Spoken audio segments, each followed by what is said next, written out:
Bueno, vamos de vuelta. ¿Qué tal? Buenos días, esta es la buena. Mi nombre es Pablo Anisic, yo soy científico de datos en Practia. Hoy les voy a hablar sobre los árboles de decisión, conociendo una de las técnicas más usadas en ciencia de datos.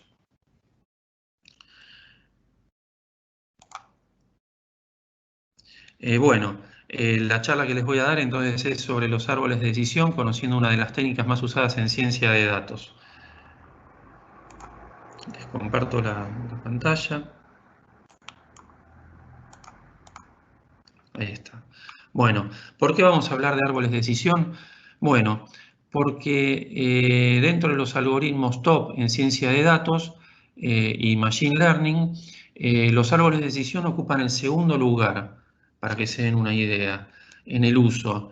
Y su uso radica en que son algoritmos de machine learning altamente interpretables, se pueden sacar accionables y entonces las empresas brindan sus datos a este tipo de algoritmos porque justamente obtienen acciones, cuestiones que pueden resolver entendiendo además qué es lo que se está haciendo, al contrario de lo que sucede con muchos otros algoritmos de Machine Learning.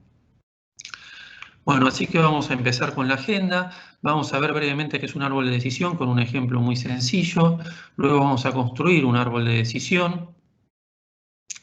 Eh, para ello vamos a usar un ejemplo también muy sencillo, sin matemática.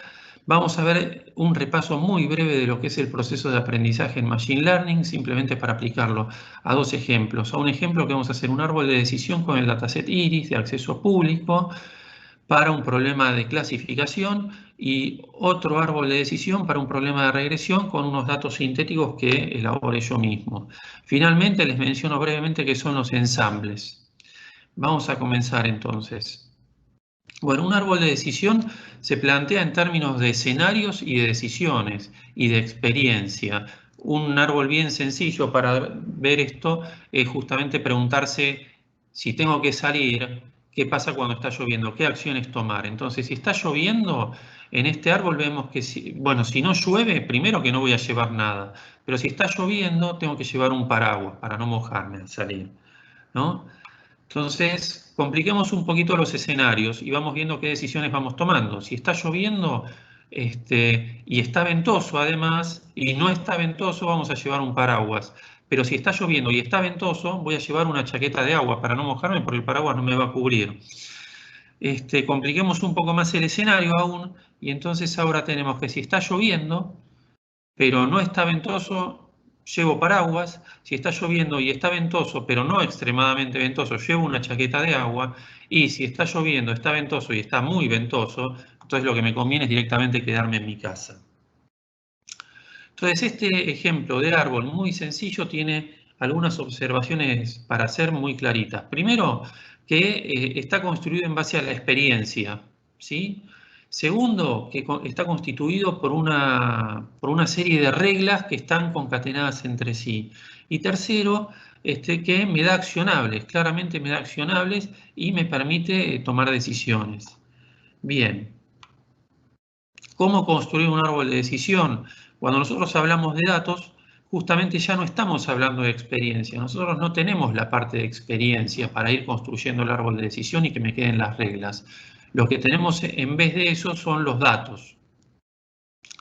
Al tener datos y no reglas, tenemos que hacer algún tipo de procedimiento nuevo para generar las reglas y el árbol de decisión que queremos construir.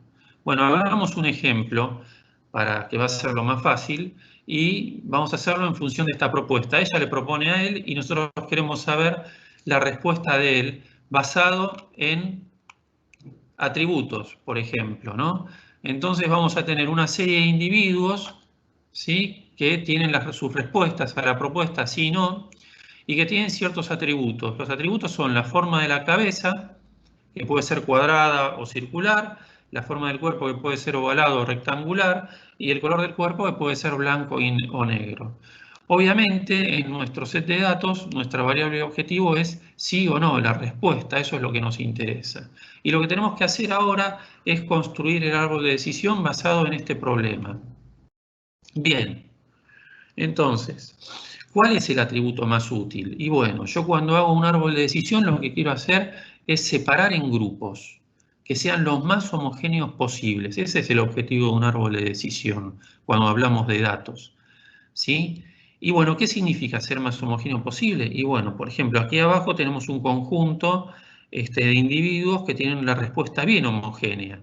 No estamos hablando que la respuesta, que el grupo sea homogéneo en cuanto a su respuesta, ¿sí? En cuanto a la variable objetivo. Fíjense que acá tenemos un caso intermedio donde tenemos varios individuos que dicen sí, uno que dice que no, y el peor de los casos en cuestión de homogeneidad es cuando tengo la misma cantidad por sí y la misma cantidad por no, es decir, tengo 2 y 2 en este caso. ¿Qué pasa? Para nuestro problema, ahora con estos individuos, con estas formas tan particulares, lo que tengo es un grupo entero de 7 sí y de 5 respuestas por no. Y entonces lo que tengo que hacer es separar por los atributos. Los atributos que tengo son la forma de la cabeza, la forma del cuerpo y el color del cuerpo. Para separar por forma de la cabeza, y bueno, si la cabeza es redonda de estos individuos, tengo 5 respuestas por sí, 4 por no, y si la cabeza es redonda, tengo 2 respuestas por sí, 1 por no. Por otro lado, si separo por la forma del cuerpo, individuos con forma rectangular del cuerpo, tengo 5 que dicen que sí, 1 que dice que no. Con forma oval tenemos 2 que dicen que sí, 4 dicen que no. Finalmente, por color del cuerpo, fíjense, tenemos todos estos individuos con un color del cuerpo blanco, tengo 6 respuestas por sí, 4 por no. Para los de color negro, cuerpos de color negro, los individuos tenemos uno que dice que sí y uno que dice que no. Lo que queda claro es que de todas estas posibilidades que tenemos, la más adecuada es esta, separar por forma del cuerpo, porque me da el conjunto de grupos más homogéneos posibles dentro de lo que tenemos para elegir. Tenemos 5 a 1 por el sí y tenemos 4 a 2 por el no. Entonces esa sería la elección en este caso. Bien, pero ¿qué hacemos para construir el árbol completo? Y bueno, lo que tenemos que hacer entonces, en base a lo que dijimos, es tener una medida estándar de homogeneidad. Desde el punto de vista matemático podemos usar lo que se llama la entropía, o que mide el desorden, ¿no? O el índice de Gini, que también mide la pureza. Y entonces, cuanto más homogéneo o puro, menor será la entropía o menor será este índice de Gini que vamos a usar ahora en un ejemplo en un ratito. Y la idea es que para elegir el atributo, para pasar de un padre a los hijos, el que usamos es el que hace que los hijos sean lo más homogéneos posibles que los padres, ¿sí? Y lo que apuntamos es a reducir las inhomogeneidades de padre a hijo tanto como se pueda. Entonces, por eso el criterio de recién de usar los conjuntos que habíamos seleccionado en el... Bien, si uno hace eso, si uno va eligiendo los conjuntos que van reduciendo cada vez más las inhomogeneidades en el paso a paso de padre a hijo, uno construye este árbol con este ejemplo que estamos viendo aquí. Y entonces la pregunta es, ¿cómo leo este árbol? ¿Cómo aplico este árbol una vez que uno lo tiene construido? Entonces la pregunta es, ¿aceptará, rechazará, qué hará? Entonces tenemos dos ejemplos acá. Tenemos este individuo, por ejemplo, de acá de la derecha, que tiene respuesta que sí. Esta es la respuesta de la etiqueta. Él dice que sí, es el hecho de que él dice que sí. Bueno, ¿y el árbol qué predice? ¿Que dice que sí o que dice que no? Y bueno, veámoslo. Lo que tenemos que hacer es fijarnos, la forma del cuerpo. Forma del cuerpo es oval en este individuo. Entonces nos vamos a la derecha, porque hacia la derecha dice que es oval. Ahora lo que hacemos es ver la forma de la cabeza. La forma de la cabeza es redonda. Entonces tenemos que ir de vuelta a la derecha porque es lo que nos indica el árbol. Y llegamos a que la respuesta es positiva. Es decir, que el árbol predice que el individuo también dice que es positivo. O sea, predice lo mismo que dice el individuo, acepta la propuesta. Por otro lado, para este individuo de la izquierda podemos hacer lo mismo. La forma del cuerpo es oval, entonces nos tenemos que ir a la derecha. La forma de la cabeza es cuadrada, entonces ahora nos vamos a la izquierda y llegamos a que el árbol predice que su respuesta es negativa, que coincide con lo que dice en la vida real. Entonces esta es la manera en que se usan los árboles. Yo tengo el árbol ya definido, ya construido, y entonces paso a través del árbol a un individuo y entonces me fijo cuál es su respuesta. Bien, terminamos con este ejemplo y vamos un poquito a la metodología, como les decía hace un ratito en la agenda. ¿Qué metodología uso entonces para construir el árbol, para pasar casos a través del árbol y ver si da bien, si da mal, evaluar la calidad? Bueno, la metodología del proceso de aprendizaje de todo algoritmo de Machine Learning. Aquí a la derecha vemos que uno lo que hace es entrenar un modelo siempre y después lo que hace es evaluar la calidad del modelo a través del test del modelo. Y ese proceso uno lo repite iterativamente, ¿sí? En la etapa de entrenamiento lo que uno hace es tomar una porción del conjunto de datos y lo divide en parte de entrenamiento y parte de validación. Con la parte de entrenamiento se calcula el operador, se construye el árbol, por ejemplo, y con la parte de validación se usa para hacer una validación interna en esa etapa de entrenamiento. Luego, en la etapa de testeo, lo que se hace es tomar el conjunto de test, otra porción del conjunto de datos que yo tenía, que es el conjunto de test, con sus etiquetas, etcétera, y entonces evalúo la calidad del algoritmo. Lo que hago es ver cuán bien trabaja ese algoritmo, ese ajuste que yo hice, y entonces termino aceptándolo o sigo iterando hasta que consigo un algoritmo que satisface mis expectativas. Bien, entonces ahora vamos a ver ejemplos ya numéricos con un poquito más de cuestiones de lo que son los árboles. Vamos a usar el dataset IRIS, como les había dicho, es un dataset de acceso público. Ese dataset, la pregunta es ¿cómo clasifico a la flor iris según su tipo? Hay 3 tipos de flores iris: setosa, versicolor y virgínica, como ven aquí a la derecha. Tenemos 150 mediciones en el dataset del ancho y largo del sépalo. El sépalo es la hoja que acompaña a la flor, y ancho y largo del pétalo, que ustedes ya saben qué es.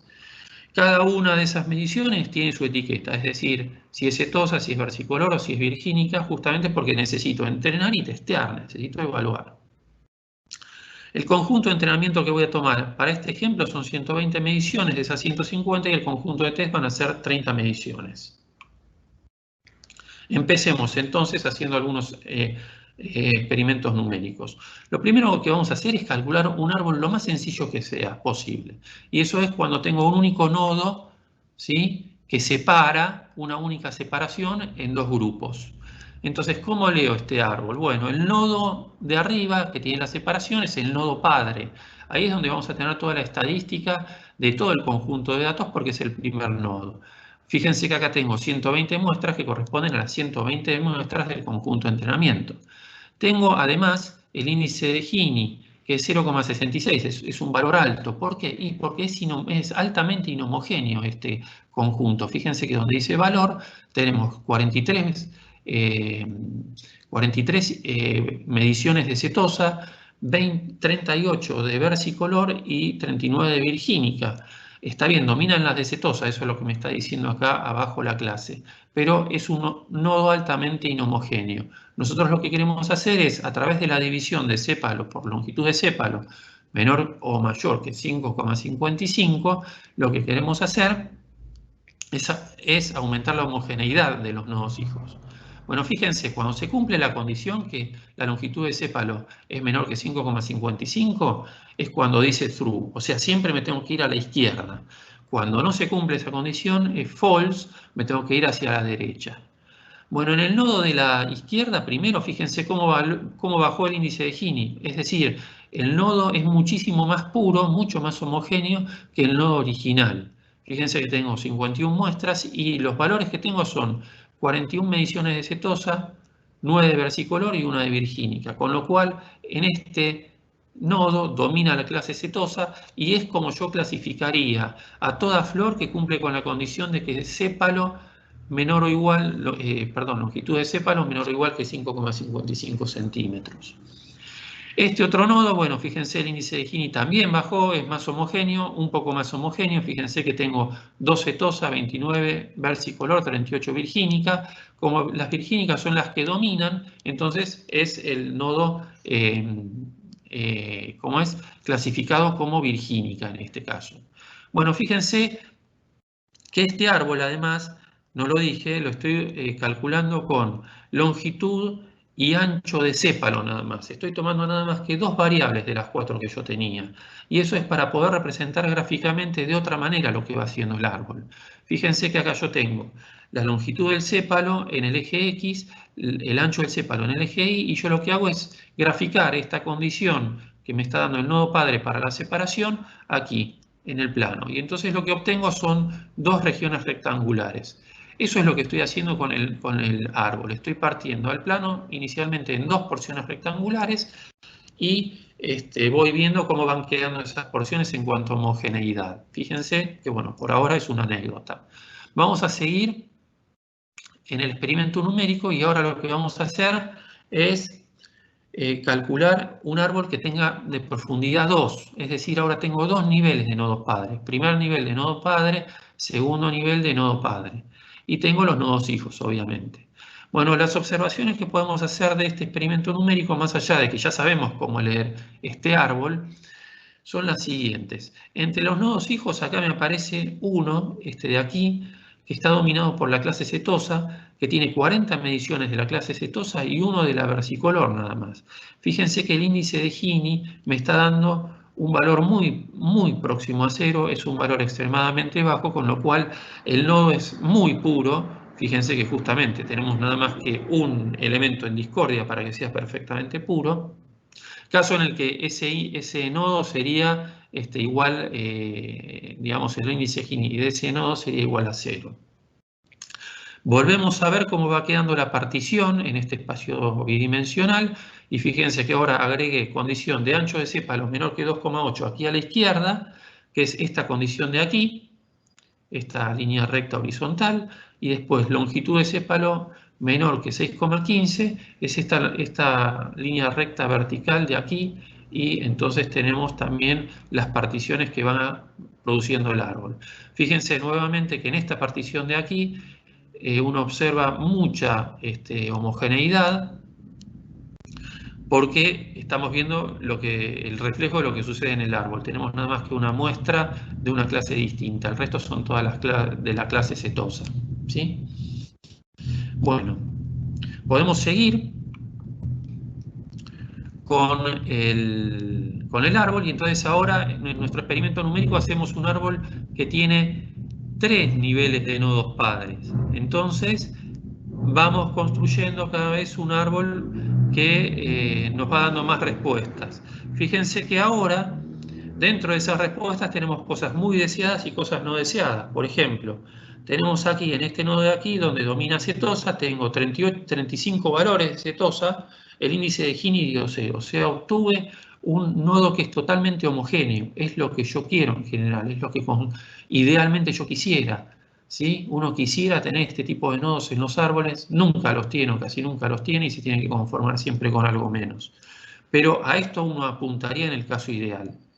Fíjense que acá tenemos, acá tenemos otro nodo que tiene índice de Gini igual a 0, o sea, es muy puro porque tiene una única clase cetosa, pero en este caso tenemos nada más que 2 muestras. Y en este caso, fíjense también, aquí a la izquierda tenemos también una única muestra.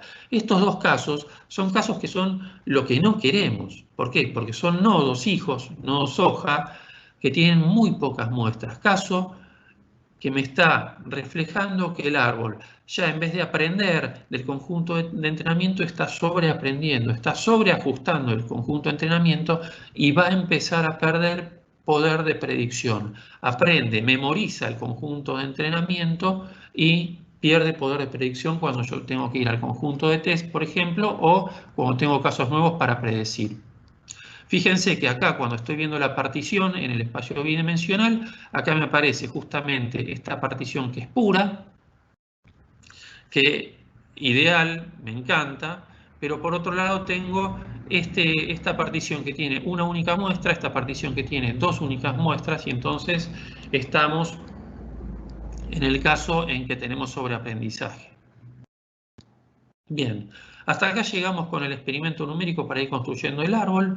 Lo que queremos hacer ahora es tratar de construir el árbol bueno, entre comillas, para este dataset iris.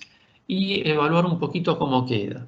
Bueno, eso lo hacemos simplemente corriendo el árbol sin darle ninguna restricción, que haga la profundidad de árbol que quiera y que encuentre las divisiones que quiera con los 4 atributos, con longitud y ancho de pétalo y con longitud y ancho de sépalo. Bueno, fíjense que lo que encuentra, lo que se calcula en la etapa de entrenamiento es este árbol que es extremadamente sencillo, pero además de ser extremadamente sencillo me separa 3 nodos hijos cada uno con una clase, con lo cual pareciera altamente efectivo. Analicemos otras cosas. El índice de Gini aquí es 0, o sea, el nodo es absolutamente puro. Aquí el índice de Gini es 0,176, es muy bajo, también nos está hablando de que es muy homogéneo este nodo. Y aquí también 0,054. De manera que los 3 nodos tienen un grado de homogeneidad bastante alto, bastante deseable para un problema de clasificación. Fíjense entonces que tenemos uno puro y bueno, y tenemos un árbol muy sencillo que nos permite calcular, digamos ahora sobre el conjunto de test, cómo queda la calidad de este árbol, ¿no? Bueno, entonces para hacer eso nos fijamos aquí a la derecha que tenemos estadísticos de calidad de ese árbol. Bueno, ¿cómo los calculamos?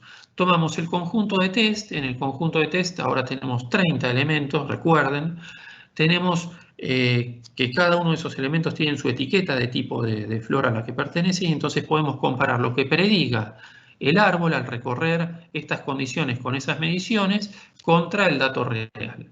Y esto es lo que dice la matriz de confusión que tenemos aquí abajo. Tenemos por un lado los datos de test, ¿sí? Que son setosa, versicolor y virgínica, son las etiquetas, la realidad de las mediciones, versus la predicción del árbol, que también va a predecir según setosa, versicolor o virgínica en las columnas. ¿Cómo leemos esto? Bueno, por ejemplo, sabemos que hay 7 muestras de setosa, que son realmente setosa, que la predicción del árbol también es 7, es decir, está predicho de manera correcta. Después tenemos 12 muestras de versicolor, ¿sí? Que son reales en el conjunto de test, que también son predichas como versicolor por el árbol de decisión. Y después tenemos una muestra de virgínica, que es real, que está en el conjunto de test, que ha sido versicolor, o sea que ese es un error. Y después tenemos 10 muestras de virgínicas reales, que son predichas como virgínicas, que están correctamente predichas. Conclusión. Todos los elementos de la diagonal me dicen cuáles son las predicciones correctas y en la matriz de confusión los elementos extradiagonales me están dando los errores de predicción. Además, con los valores de la diagonal, que son las predicciones correctas, dividiendo por el total de las predicciones que tengo, es decir, 29 suma la diagonal versus 30 que suma todo, obtengo lo que se llama el accuracy, que en este caso es el 96%. Es un accuracy elevado. Entonces tenemos un modelo sencillo, ¿sí? Con un grado de homogeneidad alta, que además nuestra etapa de test nos da buenos números, entonces podemos aceptar al modelo. Y este modelo usarlo para predecir ahora nuevos casos, donde no tenemos las etiquetas, pero efectivamente queremos saber, sin ver la flor, que se trata de una otra clase. Bueno, hasta acá con este ejemplo.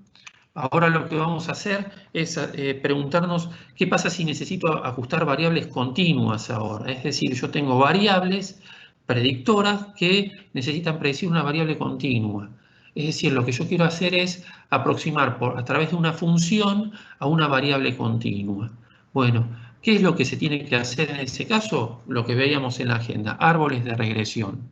Para el caso de regresión, lo que uno busca, más que construir grupos homogéneos e ir reduciendo los grados de inhomogeneidad lo más que se pueda cada vez que uno hace una separación en grupos, acá lo que queremos hacer es separar en grupos de manera que el error de mi aproximación sea lo menor posible en cada paso de separación en grupos. Entonces lo que vamos a hacer es plantear este problema de regresión con este gráfico que tenemos acá. Esto es un conjunto de datos que generé yo de modo sintético, es una línea recta que está perturbada con un poco de ruido. Y entonces tengo una única variable para usar de predictora y una única variable a predecir que es y. La variable predictora es x. Y entonces, vamos a tratar de aplicar árboles de decisión aplicado a este problema de regresión, ¿no? Bueno, fíjense, como siempre uno tiene que separar en conjunto de entrenamiento y en conjunto de test. Acá yo lo que hice fue separar en conjunto, según conjunto de entrenamiento, que son los puntos negros que tengo en este gráfico. Fíjense que son muchos menos, obviamente, que el conjunto total. Y lo que hice fue calcular árboles de decisión que tuvieran profundidades de 2, 3, 5 y 7. En ese caso, lo que obtenemos son particiones, ¿no?, del espacio de los atributos que van a tener dos porciones, 3 porciones, 5 porciones, perdón, 2 a la 2 porciones, 3 a la 2 porciones, 3 a la 2 porciones, 5 a la 2 porciones, 7 a la 2 porciones, ¿no? Entonces lo que hago es en realidad partir en segmentos el eje X. Y fíjense que justamente es lo que estoy haciendo. Para el árbol de profundidad 2 tengo una partición, tengo otra partición, tengo otra partición y tengo otra partición. Son 4 segmentos en total, y para cada segmento, en vez de tener el valor versicolor, virgínica o setosa, ahora tengo un valor numérico que es el que aproxima a la función en ese intervalo. La observación que quiero que hagan es que cada vez que la profundidad del árbol es más grande, cada vez se ajusta mucho mejor el conjunto de entrenamiento. Pero recuerden que ajustar el conjunto de entrenamiento no significa que estamos haciendo bien las cosas, sino que estamos aprendiendo muy de memoria el conjunto de entrenamiento, y entonces para testear o después para usarlo en predicción probablemente funcione mal con aquellos ejemplos que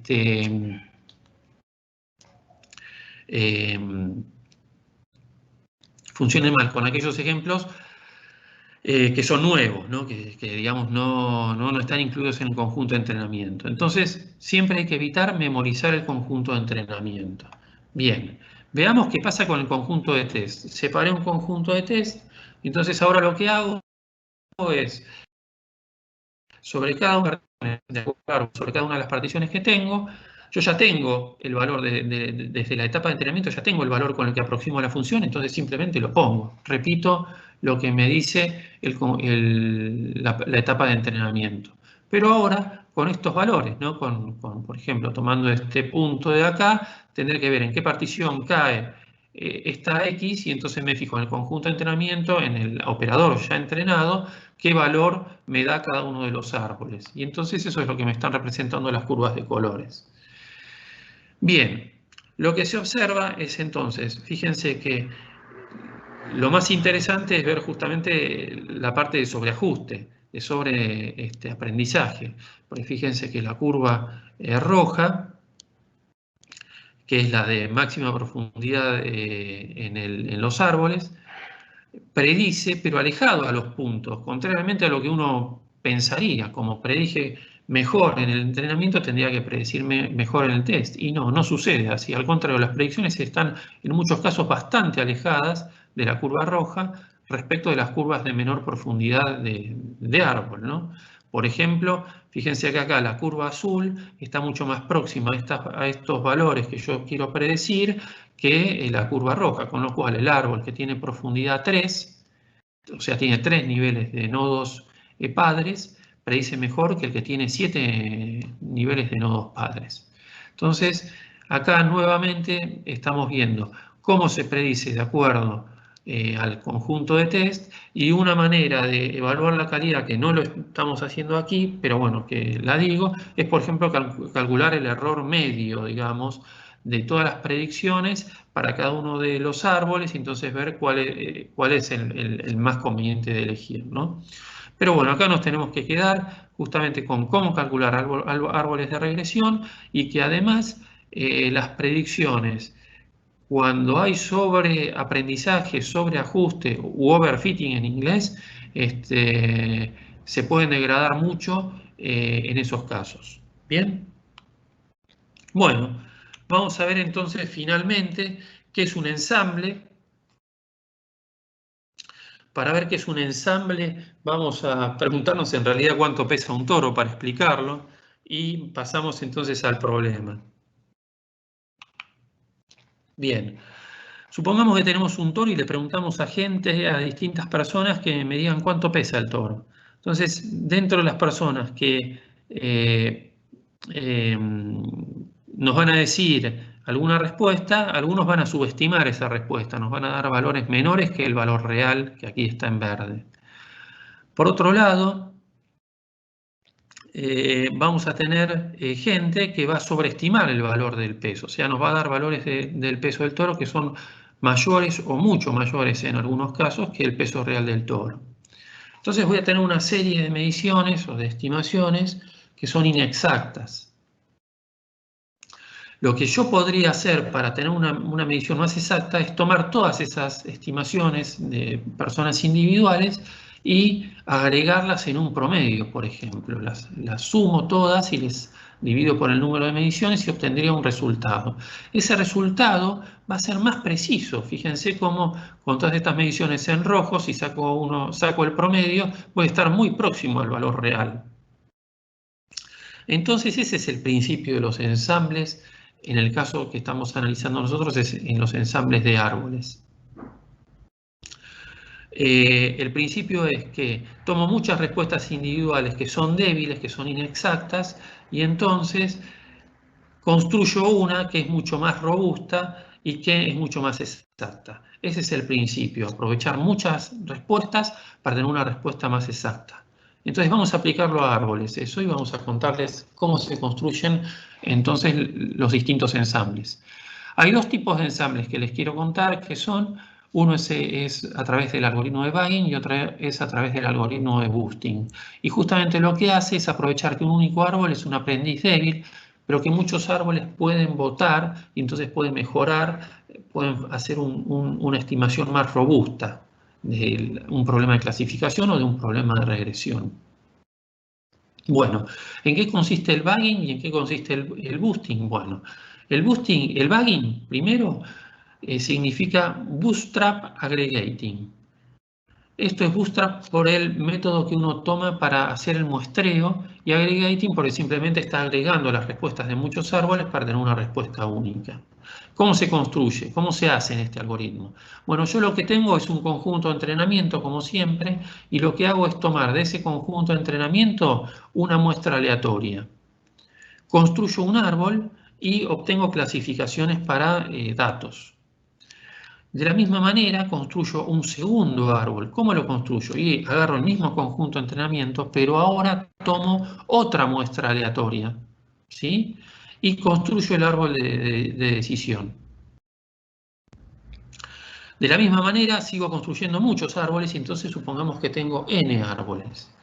Ahora, cada uno tiene su respuesta y yo lo que puedo hacer es agregar esas respuestas y que el resultado de mi clasificación sea simplemente el voto de la mayoría. De esa manera mejoro mucho la precisión, la resolución, digamos, de mi algoritmo de clasificación. En el caso del boosting, lo que podemos hacer es pensar en un problema de regresión. Queremos aproximar una función.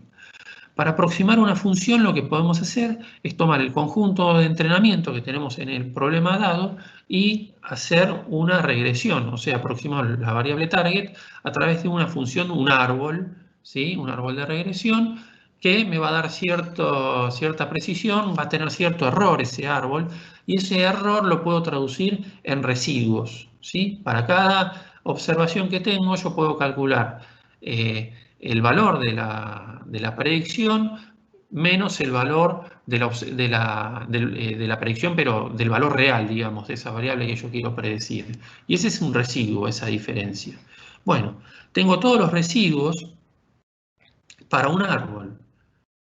Para un primer árbol de regresión, pueden ser grandes, chicos, variados. Ahora, yo lo que voy a hacer es tomar los residuos justamente y hacer otro árbol. Ese árbol va a tener como variable objetivo los residuos del primer árbol y voy a obtener cierta función de aproximación a través de un árbol de regresión y voy a tener de vuelta errores o residuos. Esos residuos los voy a poner en otro árbol y así sucesivamente. Entonces yo voy haciendo un proceso secuencial de construcción de árboles, el primero actúa sobre la variable target y los sucesivos van actuando sobre los residuos de los árboles que le suceden anteriormente, ¿sí? De esa manera voy a refinar los residuos hasta cierto grado de una manera bastante exacta, porque voy a tener un montón de estos árboles calculados secuencialmente. Y eso lo que hace es mejorarme la solución. Por eso el algoritmo de boosting se usa y está diseñado especialmente para problemas de regresión, que después también se generaliza para poder ser aplicados en problemas de clasificación. Entonces el boosting es un algoritmo de ensambles secuenciales que va mejorando la solución y la va haciendo cada vez más exacta. Bien, quería contarles esto sobre ensambles. Ya les contamos sobre árboles de decisión aplicados a problemas de clasificación, problemas de regresión. En resumen, lo que les estamos contando es que construir árboles de decisión para problemas de clasificación consiste en ir maximizando homogeneidad de los grupos que se van formando tanto como sea posible por cada división que se propone. En el caso de regresión se busca achicar tanto como sea posible el error del ajuste por cada división que se propone. Y los ensambles permiten mejorar la precisión de las clasificaciones regresiones a expensas de pérdida de interpretabilidad. Y me detengo un minuto a decir qué significa esto. Es que los árboles, como dijimos al principio, son altamente interpretables. Cuando uno hace un ensamble de árboles, ya no puede interpretar, no tiene esos accionables tan directos, esas reglas tan directas que nos da un árbol, las perdemos. ¿A expensas de qué? A expensas de ganar en precisión y en clasificar o hacer una regresión más exacta. Bueno, eso es todo. Si quieren y tienen preguntas, las pueden hacer. Los escucho.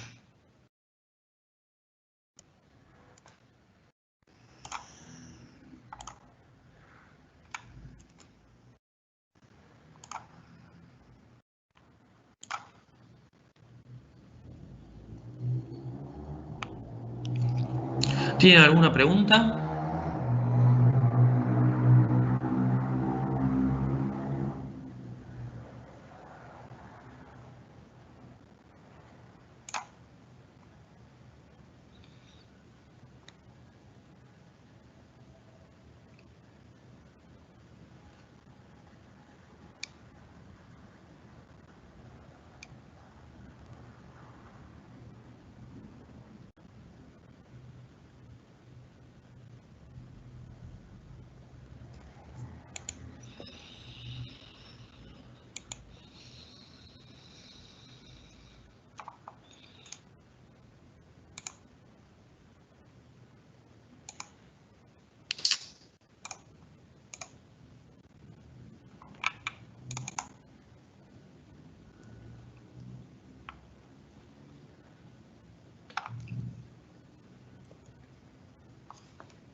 Bueno, si no tienen preguntas, bueno, damos por finalizada la charla.